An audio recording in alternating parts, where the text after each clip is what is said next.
আমাদের আবিষ্কার চোখে পড়ার মতো আর অনেক কিছু হতে পারত। চায়না গত 27 বছরে সেখানে দস্তুর মতো একটা রিভলিউশন করেছে। তারা তো আমাদের কাছের দেশ। ভারতেও অনেক উন্নতি অগ্রগতি হয়েছে। আমাদের এখানে প্রকৌশল সেক্টরে হয়নি কেন?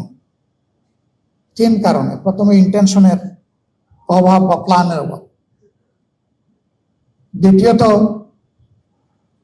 পৃষ্ঠপোষকতা অথবা সাপোর্টের অভাব, তৃতীয়ত ভিশনের অভাব, চতুর্থত কারেজের অভাব, পঞ্চম হচ্ছে এফোর্টের অভাব।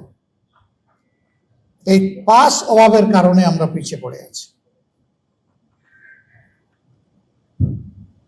আমরা এই গুণে গড়া বাংলাদেশ ইনশাআল্লাহ বদলাতে চাই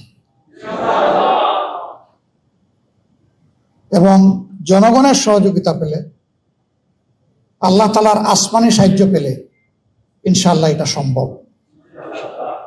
আমরা বিশ্বাস করি 5 বছরে উন্নয়নের বুলেট ট্রেন আমরা চালু করতে পারবো না, কিন্তু ইনশাআল্লাহ এক্সপ্রেস ট্রেন আমরা চালু করতে পারবো। এক সময় বুলেট ট্রেনও চালু হবে ইনশাআল্লাহ।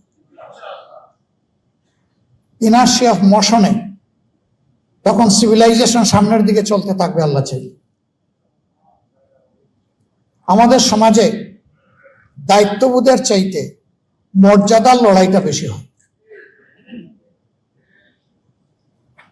আমি যদি দায়িত্ববোধের সাথে আমার দায়িত্বটা পালন করি, মর্যাদা আমার পিছনে গোলামের মতো লেগে থাকবে। দুনিয়ার মানুষ মর্যাদার চিন্তা করে না। জাপানের মানুষ 9 ঘন্টা কাজ করে।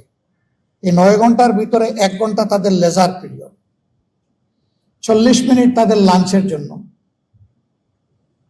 10 মিনিট তাদের প্রথম ব্রেকফাস্টের জন্য, আরো 10 মিনিট হচ্ছে লাইট ব্রেকের জন্য।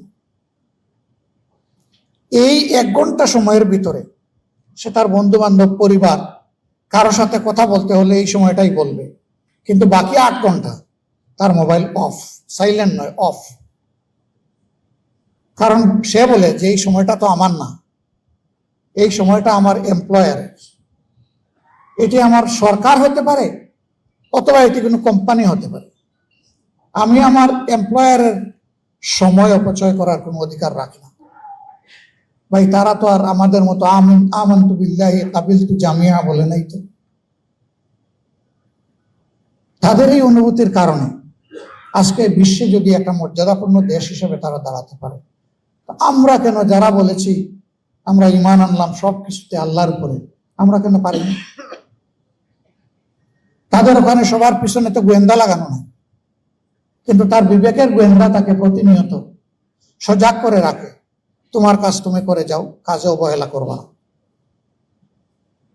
আমাদের দেশে মর্যাদা নিয়ে সীমাহীন লড়াই। একজন মানুষ যদি একটু মর্যাদা পেয়ে যায়, আরেকজন এটা সহ্য করতে পারে। আরে ভাই, আল্লাহ তাআলার ইচ্ছা একজন গ্রাজুয়েট ইঞ্জিনিয়ার হবে, আরেকজন ডিপ্লোমা হবেন, আরেকজন টেকনিশিয়ান হবেন। এই 3 স্তর মিলেই তো আমাদের উন্নয়নের চেইন। তো যদি টেকনিশিয়ানরা কাজ না করে, তো ডিপ্লোমা ইঞ্জিনিয়ার ভাইয়েরা কি করবে? তারা কি এই কাজটা করতে পারবে?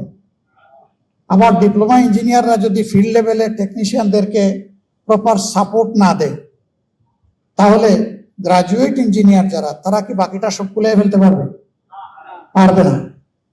তাহলে একটা কম্পোনেন্ট আরেকটা কম্পোনেন্টের কমপ্লিমেন্টারি। এখানে কনফ্লিক্ট হয় কেন? এখানে তো কমপ্লিমেন্টারি হবে, কনফ্লিক্ট হবে না, কিন্তু আমাদের হয় কনফ্লিক্ট। এই রিকগনিশন মানি না, ওই রিকগনিশন মানি না। ভাই, আপনি উপরের দিকে উঠেন, আরেকজনকে লাথি মেরে নিচে নামাইয়েন না, তাকে তার জায়গাটা দেন। আপনার জন্য দোয়া করে আপনি উঠতে থাকেন উপরের দিকে, জাতিকে আপনি দিতে থাকেন, আর ওই লোকটাকে তার মতো দিতে দেন। আমরা আপনাদেরকে কথা দিচ্ছি, ইনশাআল্লাহ আল্লাহ তাআলা যদি এই দেশের খেদমত করার সুযোগ আমাদেরকে দেন, তাহলে এক মিনিটের জন্য আপনার কর্মস্থল ছেড়ে রাস্তায় আসতে হবে না দাবি আদায়ের জন্য।